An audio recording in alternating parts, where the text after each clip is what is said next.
শরীরে একসাথ থাকতো না, খরদনি থাকতো না। ইনো দুইজন মানুষের সামনে উপযুক্ত একটা যুবক 14 বছরের ছেলের ল্যাংটা হলে শর্মে মরি যাইব। মগর কিয়ামতের ময়দানে আল্লাহর কসম খাইয়া খাইয়া একজন নয়, দুইজন নয়, কোটি কোটি মানুষের সামনে আল্লাহ ল্যাংটা করিয়া রে ভাই তোমারে জাহান্নাম দিব।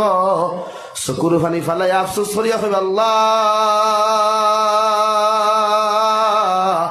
যদি একটাবার মায়ার দয়া করিয়া আমি গুনাহগার নাফরমানরে যদি আবার জমিন খানো আপনি ফাটাইয়া দিখায়, আমি নাফরমানে তোমার জালালের কসম খাইয়া হয়ে যায় আর জমিনও দ্বিতীয়বার কোনোদিন গুনাহ করতাম নাই।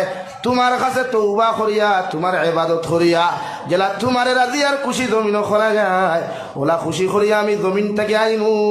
নাউযুবিল্লাহ। আল্লাহ লগে লগে কইবারে গুলাম আমি আল্লাহ তোরে জমিনও দেওয়ার ইচ্ছা নাই, মগর আমার হাবিব মুহাম্মদুর রাসূলুল্লাহর মায়ার মহব্বতের কারণে আমি তোরে এত সুন্দর আখিরি জমানার উম্মত বানাইয়া জমিনও দিলাম। এরপরও আমার নবীর মহব্বতের বায় শ্বাস নাই। যে নবী দান দান মুবারক শহীদ করলা উহুদের ময়দানও, যে নবী তাইফের মাঠরে ভাই একবার গুরদাঘাত 3 বার পর্যন্ত বেহুশ হয়ে পড়লেন, ও নবীর মহব্বতের দিকে পর্যন্ত তুমি তাকাও নাই। আমি আল্লাহ দ্বিতীয়বারের জন্য তোমাকে দুনিয়াতে দিতাম না। এখন নাউযুবিল্লাহ।